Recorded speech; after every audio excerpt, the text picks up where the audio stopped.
Oke,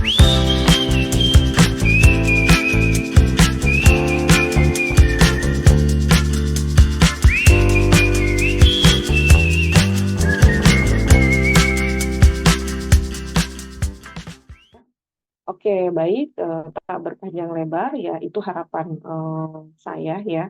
Jadi teman-teman bisa melihat dan juga membandingkan ya bagaimana teori dan juga implementasi dari kurikulum yang berbaku ya, sehingga eh, ilmu, kemudian pengalaman-pengalaman ya, dan apapun itu ya dari hasil observasi itu ke depannya bisa dikembangkan ya pada mata kuliah selanjutnya ya.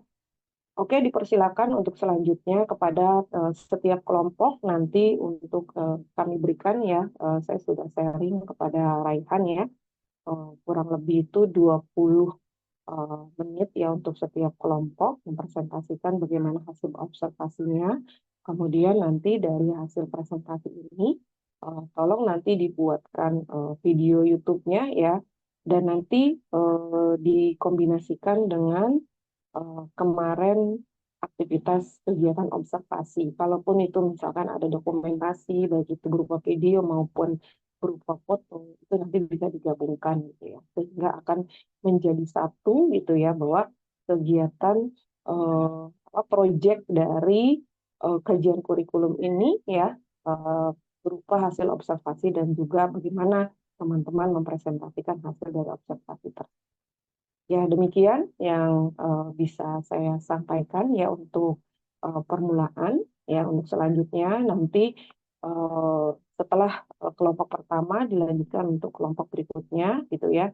Nah, nanti saya akan menilai baik itu secara pribadi ya pada saat teman-teman melakukan presentasi, dan juga saya akan menilai dari eh, laporan hasil observasi tersebut serta outputnya ya, output baik berupa itu videonya maupun berupa posternya ya. Demikian saya akhiri, wabillahi taufiq wal hidayah. Wassalamualaikum warahmatullahi wabarakatuh. Baik, selanjutnya tolong nanti untuk Raihan memandu ya aktivitas presentasi selanjutnya. Ya, terima kasih.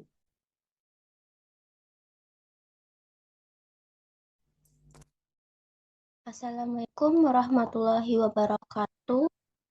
Sebelumnya kami ucapkan terima kasih kepada Ibu Ati Sumiati atas kesempatannya kepada kelompok kami.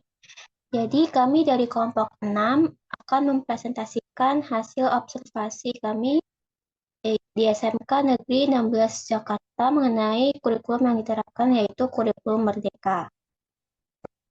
Sebelum dimulai, izinkan kami memperkenalkan anggota kami. Boleh di next slide-nya.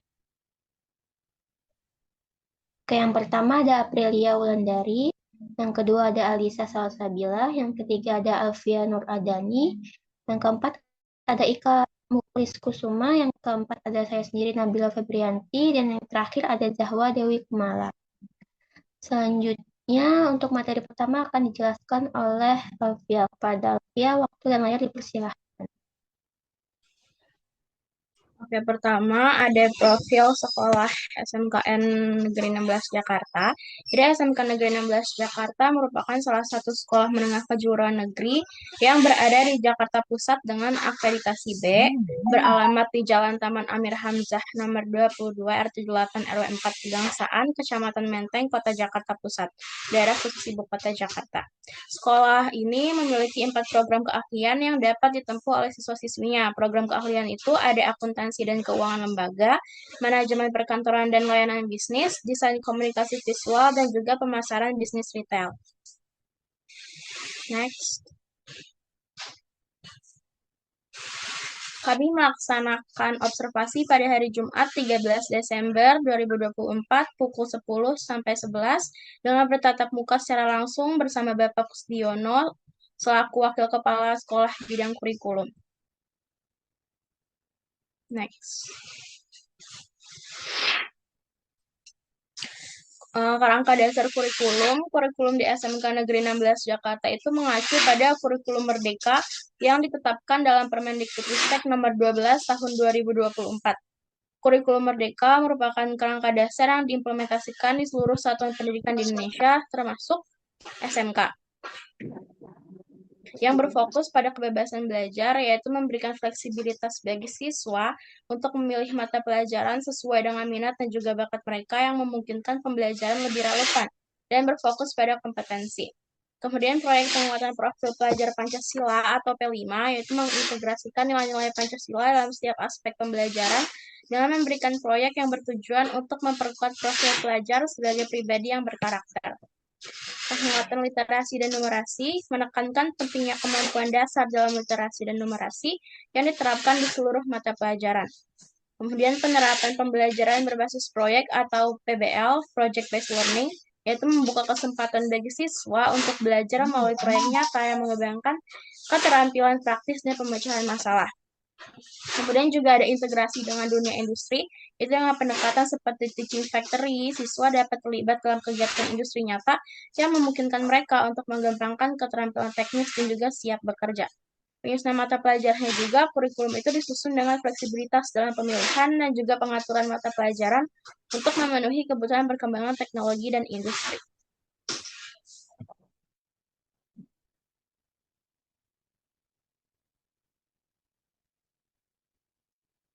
Baik, di sini saya akan menjelaskan mengenai struktur kurikulum di SMKN 16.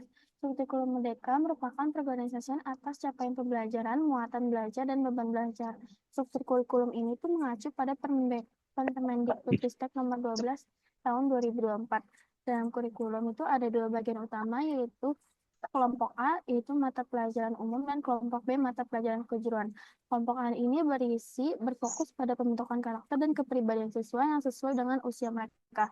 Dengan mata pelajaran seperti pendidikan agama Islam dan budi pekerti, pendidikan agama Kristen dan budi pekerti, pendidikan Pancasila, bahasa Indonesia, olahraga dan kesehatan, sejarah, seni budaya, dan bimbingan karir.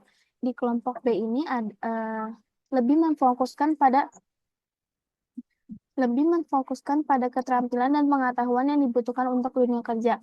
Materi yang dipelajari itu membantu siswa untuk memahami ilmu pengetahuan, teknologi, serta seni budaya yang relevan dengan pekerjaan. Ini tuh termasuk mata pelajaran teknis seperti akuntansi, perbankan, dan administrasi pajak. Jadi kurikulum itu mencakup kedua aspek penting, yaitu pembentukan karakter dan keterampilan kerja agar siswa siap menghadapi dunia nyata. Seperti contoh ini adalah struktur kurikulum di SMKN 16 di kelas 10 dia masih dasar-dasar program keahlian di mana total jamnya itu 432 jam per tahun atau setara dengan 12 jam per minggu dengan materi etika profesi, kesehatan dan keselamatan lingkungan hidup, ekonomi bisnis, administrasi umum, perbankan dasar, akuntansi dasar, serta aplikasi pengulangan angka. Boleh next?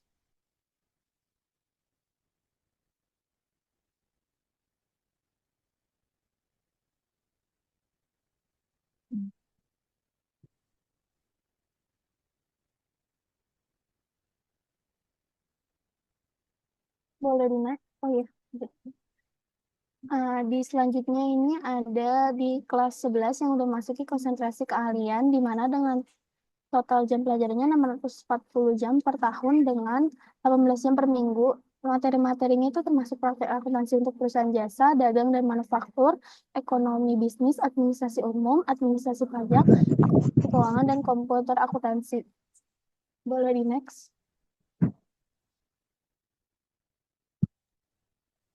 Di sini di kelas 12 sudah memasuki konsentrasi keahlian lanjutan dengan total jam pelajaran 396 per tahun, setara dengan 22 jam per minggu dengan materi komputer akuntansi, administrasi pajak, dan akuntansi keuangan, praktik akuntansi di lembaga, instansi pemerintah, serta perusahaan jasa, dagang, dan manufaktur. Selain itu juga ada proyek kreatif dan kewirausahaan atau PKK yang dilakukan di kelas 11 dan 12 dengan 5 jam pelajaran per minggu. Dengan adanya PKK ini memberi kesempatan siswa untuk belajar tentang berwirausaha dan mengembangkan ide kreatif mereka. Selanjutnya juga ada mata pelajaran pilihan. Di sini tuh ada akuntansi perbankan dengan 4 jam pelajaran per minggu, di mana mata pelajaran tambahan yang bisa dipilih siswa untuk lebih mendalami tentang akuntansi perbankan Di terakhir itu ada praktik kerja lapangan atau PKL yang dilakukan di kelas 12 selama 46 hari kerja atau setara dengan 4 jam pelajaran per minggu. Praktik kerja lapangan ini memberikan pengalaman langsung kerja di dunia nyata, baik perusahaan, lembaga pemerintah, atau internasional lainnya. Selanjutnya akan dijelaskan oleh rekan saya. Terima kasih. Selanjutnya kita akan membahas mengenai capaian pembelajaran. Nah, di kurikulum Merdeka ini terdapat istilah capaian pembelajaran yang dimana menggantikan struktur lama seperti kompetensi inti dan juga kompetensi dasar. Nah, pedoman ini sesuai dengan regulasi Kemendikbudristek nomor 33/H/KR/2022. Nah, untuk capaian pembelajaran itu sendiri itu kan adalah kompetensi yang harus dicapai oleh siswa pada akhir fase. Nah, capaian pembelajaran ini nantinya diturunkan dalam bentuk tujuan pembelajaran. Lalu tujuan pembelajaran itu akan dibuat alur tujuan pembelajaran atau ATP. Dan yang kemudian akan dibuat modul ajar atau RTP yang dimana merupakan dokumen yang disusun oleh guru sebagai panduan pelaksanaan pembelajaran. Nah, di sini ada contoh capaian pembelajaran yang ada di SMK Negeri 16 Jakarta yang dibagi dalam beberapa elemen. Nah, yang pertama ini ada internalisasi dan penerapan soft skill. Nah, untuk capaian pembelajarannya yaitu pada akhir fase F, yang dimana itu fase F itu ada di kelas 11 dan 12, peserta didik mampu menerapkan etika berkomunikasi secara lisan dan tulisan. Lalu ada integritas, antara lain ada jujur, disiplin, komitmen, dan juga tanggung jawab. Ada etos kerja, bekerja secara mandiri dan atau secara tim, kepedulian sosial dan lingkungan, serta ketaatan terhadap norma, K3LH atau kebersihan, kesehatan, keselamatan kerja, dan lingkungan hidup, dan juga ada POS, prosedur operasional standar yang berlaku di dunia kerja. Lalu untuk elemen yang kedua ada penerapan hard skill, yang dimana capaian pembelajarannya pada akhir fase F, peserta didik mampu menerapkan kompetensi teknis pada pekerjaan sesuai POS tadi, prosedur operasional standar yang berlaku di dunia kerja. Lalu untuk peningkatan dan pengembangan hard skill, capaian pembelajarannya di fase F, peserta didik mampu menerapkan kompetensi teknis baru atau kompetensi teknis yang belum tuntas dipelajari sesuai dengan konsentrasi keahlian. Lalu untuk penyiapan kemandirian berwirausaha, capaian pembelajarannya pada akhir fase F, peserta didik mampu melakukan analisis usaha secara mandiri. Boleh di next.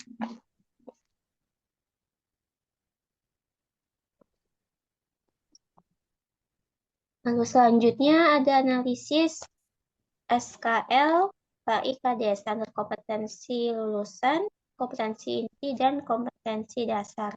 Nah, di SMK 16 Jakarta ini, karena sudah menerapkan kurikulum Merdeka, sehingga tidak ada lagi menggunakan kompetensi inti dan kompetensi dasar.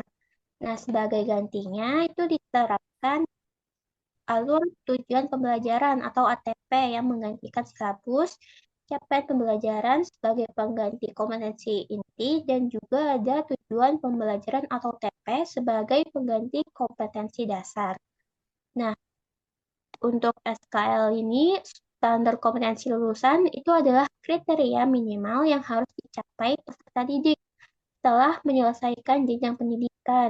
Nah, dalam kurikulum Merdeka ini, SKL ini tetap menjadi pedoman utama dalam merancang pembelajaran. Namun pendekatannya yang lebih fleksibel, berfokus pada penguasaan kompetensi yang mendalam, sehingga tidak hanya pada aspek akademik saja, tetapi juga pada pendalaman karakter. Nah, untuk SKL ini diintegrasikan dalam capaian pembelajaran yang lebih kontekstual sesuai fase pembelajaran. Lalu untuk KI, kompetensi inti, ini dihapus dan diganti oleh capaian pembelajaran tadi. Nah, capaian pembelajaran ini dirancang berbasis fase atau bukan kelas, sehingga pembelajaran lebih terintegrasi, fleksibel, dan juga sesuai dengan kebutuhan peserta didik. Lalu untuk kompetensi dasarnya, untuk kompetensi dasar itu sendiri adalah kompetensi yang secara spesifik yang harus dicapai oleh peserta didik setiap mapel dan jenjang kelas. Nah, untuk KD ini diganti oleh TP, tujuan pembelajaran, yang dimana TP ini menjelaskan tujuan secara spesifik dari setiap aktivitas pembelajaran yang dirancang untuk mendukung pencapaian pembelajaran. Selanjutnya akan dijelaskan oleh rekan saya. Makasih. Selanjutnya ada pedoman mata pembelajaran. Untuk mata pembelajaran di SMK Negeri 16 sendiri, itu ada mata pelajaran umum atau wajib dan mata pelajaran kejuruan. Dan karena sekarang ini adalah kurikulum merdeka, maka terdapat perubahan nama dari mata pelajaran kejuruan. Akan tetapi jika di pelajaran wajib hanya pelajaran PKN yang berubah menjadi PP, sedangkan di mata pelajaran kejuruan terdapat perubahan nama dan jam. Misalnya di kurikulum 2013 itu mata pelajarannya dipencar seperti terdapat akuntansi manufaktur, akuntansi pemerintah, lalu spreadsheet, perbankan, dan sebagainya. Akan tetapi jika di kurikulum merdeka hanya menjadi satu, yaitu dasar-dasar kejuruan. Untuk kelas 10 menjadi dasar kejuruan pada fase E, dan pada kelas 11 dan 12 menjadi konsentrasi keahlian atau fase F. Konsentrasi adalah pengkhususan studi yang diambil dari sebuah program keahlian pada awal fase F atau kelas 11 dan 12. Konsentrasi ini mempelajari kompetensi yang lebih spesifik sesuai dengan tujuan dan dunia kerja atau peluang usaha yang akan ditempati oleh lulusan tersebut. Berdasarkan hal tersebut, peserta didik pada semua program keahlian diizinkan mengambil satu kompetensi karena konsentrasi dimaksud agar peserta didik benar-benar fokus dan kompeten sehingga siap memasuki dunia kerja atau berwirausaha. Penetapan mata pelajaran konsentrasi berpedoman pada Kemendikbudristek Republik Indonesia nomor 244/M/2024. Kemudian terdapat juga mata pilihan. Mata pilihan ini sebagai contoh di akuntansi ada pelajaran yang di kurikulum itu tidak ada, tetapi diperlukan untuk dibekali. Maka jurusan memilih mata pelajaran tersebut. Kan tetapi ini yang memilih itu sekolah, bukan siswa yang dibebaskan untuk memilih. Maka inilah yang menjadi perbedaan antara sekolah, yaitu pada mata pelajaran pilihan atau mata pelajaran lokalnya. Selanjutnya ada tingkat beban belajar siswa. Tingkat beban belajar siswa diatur oleh Permendikbudristek nomor 12 tahun 2024, yaitu ada 3, di mana ada intrakurikuler, kokurikuler, dan ekstrakurikuler. Untuk intrakurikuler terdapat beban wajibnya, yaitu beban belajar memuat semua mata pelajaran yang bersifat nasional. Materi pembelajaran setiap mata pelajaran mengacu pada capaian pembelajaran dan diatur dalam kegiatan reguler. Sedangkan beban belajar tambahannya yaitu mata pelajaran muatan lokal yang terintegrasi dalam mata pelajaran PJOK, seni budaya, dan PKK ini terintegrasi. Kemudian yang kedua ada kurikuler. Beban wajibnya yaitu proyek penguatan profil pelajar Pancasila atau yang biasa disebut P5. Kemudian memuat pembelajaran mengacu pada 6 dimensi P5 dan diatur dalam kegiatan proyek oleh tim P5 yang dibentuk sekolah.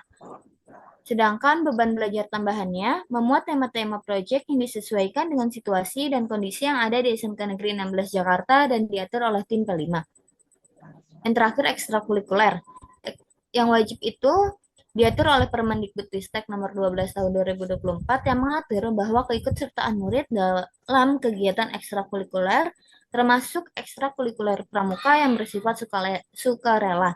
Sedangkan ekstrakurikuler tambahannya yaitu ekstrakurikuler yang ada di sekolah tersebut yang dapat dipilih oleh masing-masing peserta didik sesuai dengan keinginan minat bakat mereka, seperti Paskibra, PMR, UKS, keolahragaan, keagamaan, KIR, tari, hadroh, sinem, composing, dan hidroponik. Selanjutnya akan dibahas teman saya. Baik, selanjutnya ada analisis SWOT. Boleh di next. Yang pertama itu ada strength. Strength itu adalah kekuatan. Yang dimana di SMKN 16 ini memiliki lokasi strategis serta area luas. Dan di SMKN 16 ini menggunakan LSP P1. LSP P1 di sini dimaksudkan uji kompetensi keahlian di SMKN 16 Jakarta sudah sesuai dengan kerangka kualifikasi nasional Indonesia yang dilakukan oleh lembaga mandiri atau LSP itu. LSP itu adalah lembaga sertifikasi profesi pihak pertama yang dibentuk oleh sekolah menengah kejuruan untuk melakukan sertifikasi kompetensi kerja pada peserta didiknya. Yang dimana SMKN 16 ini sudah membuat soal-soal P1 untuk wilayah Jakarta Pusat itu. Lalu guru-guru di SMKN 16 ini 90% sudah ASN dan telah memiliki sertifikat pendidik. Serta lingkungan di SMKN 16 ini adalah lingkungan yang bersih sehingga para peserta didik dapat belajar dengan nyaman dan mereka setelah lulus memiliki sertifikasi profesi. Boleh di next. Lalu ada weakness. Weakness ini adalah kelemahan. Terdapat beberapa kelemahan di SMKN 16 Jakarta dalam menerapkan kurikulum merdeka seperti guru mengalami kesulitan dalam adaptasi kurikulum karena pergantian kurikulum itu pasti membutuhkan adaptasi. Kedua, ada biaya administrasi yang harus ditanggung oleh pihak sekolah. Lalu yang ketiga ada keterbatasan update dan database keterserapan alumni di dunia kerja. Lalu selanjutnya pelatihan untuk para guru dilakukan secara online, yang dimana kalau dilakukan secara online itu kita tidak tahu ya guru-guru itu benar-benar memperhatikan atau tidak karena para guru juga melakukan pelatihan itu sembari mengajar di kelas. Selanjutnya akan dijelaskan oleh teman saya.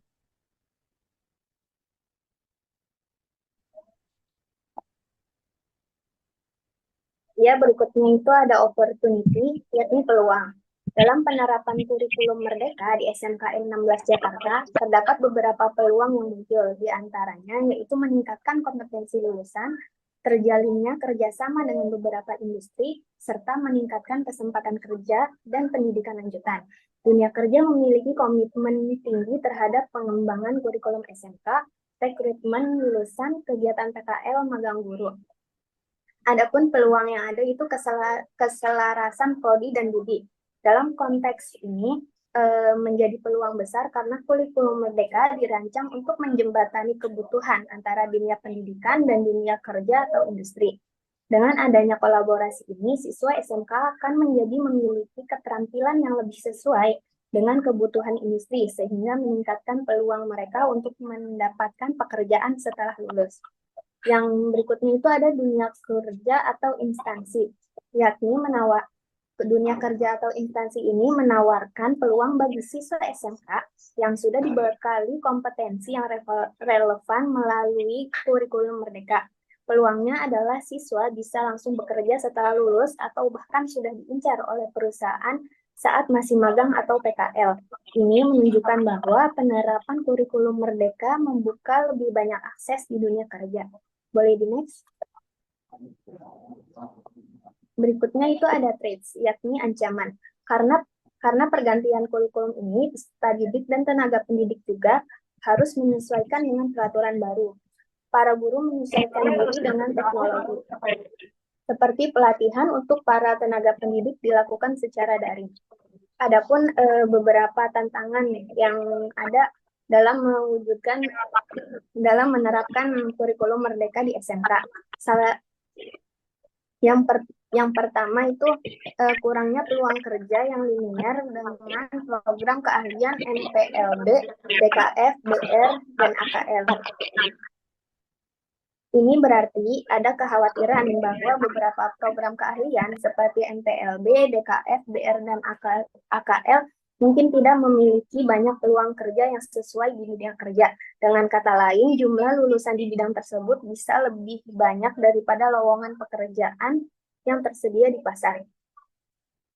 Berikutnya itu ada perubahan kebijakan pemerintah, yakni dunia kerja terus berubah terutama dengan adanya kemajuan teknologi. Jika kurikulum tidak cepat menyesuaikan, maka lulusan SMK berpotensi tidak memiliki keterampilan yang relevan dengan kebutuhan terkini di dunia kerja. Yang berikutnya itu ada perubahan kebijakan pemerintah tentang kurikulum. Kebijakan pemerintah mengenai kurikulum bisa berubah sewaktu-waktu. Perubahan ini menjadi ancaman karena sekolah, guru, dan siswa harus terus beradaptasi dengan aturan baru yang mungkin memakan waktu dan sumber daya. Nah, secara keseluruhan teks ini menunjukkan tantangan yang harus diantisipasi agar penerapan kurikulum merdeka di SMK bisa tetap berhasil dan relevan dengan kebutuhan di dunia kerja. Boleh di next? Oke, di sini saya akan menyimpulkan hasil observasi kami di SMK Negeri 16 Jakarta. Nah, jadi kurikulum merdeka itu sudah berjalan secara efektif dan efisien di SMK Negeri 16 Jakarta. Nah, walaupun terdapat beberapa kendala selama perjalanannya. Nah, menurut Wakil Kepala Sekolah Bidang Kurikulum SMK Negeri 16 Jakarta, Bapak Kustiono, kurikulum merdeka lebih relevan dikarenakan kurikulum baru ada untuk menyempurnakan yang sebelumnya walaupun terdapat kelebihan dan kekurangan dalam pelaksanaannya. Boleh di next. Nah, berikut adalah beberapa dokumentasi pada saat kami observasi di SMK Negeri 16 Jakarta. Boleh di next.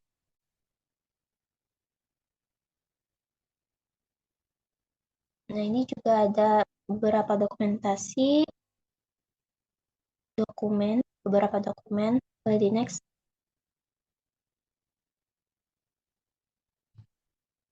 Baik, sekian yang dapat kelompok kami presentasikan. Saya mohon maaf yang sebesar-besarnya jika ada salah kata dalam penyampaian. Terima kasih. Wassalamualaikum warahmatullahi wabarakatuh.